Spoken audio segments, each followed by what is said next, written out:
Now, staying with the build-up to the Olympics, South Korea, as the host nation of the 2018 Pyeongchang Winter Olympics, has welcomed Russia's decision to allow its individual clean athletes to compete at the global sporting event under the Olympic flag, not the Russian flag.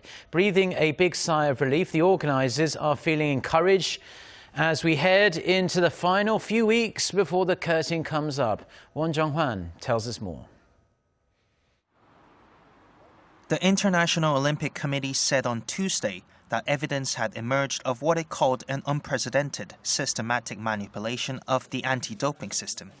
The committee suspended the Russian national team with immediate effect, but they have allowed Russian athletes to compete as neutrals if they satisfy strict conditions that show they are clean. Korean-born Russian short-track speed skater Viktor An is one of those athletes. The first Russian Olympic short-track gold medalist said on Wednesday that if Russia doesn't boycott Pyeongchang 2018, he'll compete as a neutral at next year's Winter Olympics.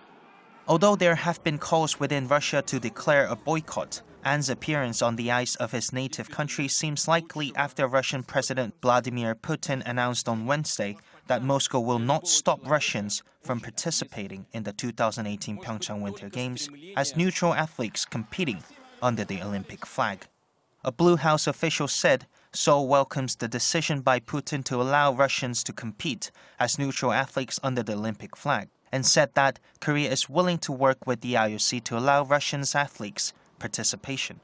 Korea's Ministry of Culture, Sports and Tourism also issued an official statement on the IOC's decision, saying that it feels regretful over the Russia ban. Korea is trying to avoid a situation where the 2018 Pyeongchang Winter Olympics, which starts on February 9th, takes place without the athletes from one of the powerhouses of winter sport. Won Jung-hwan, Arirang News.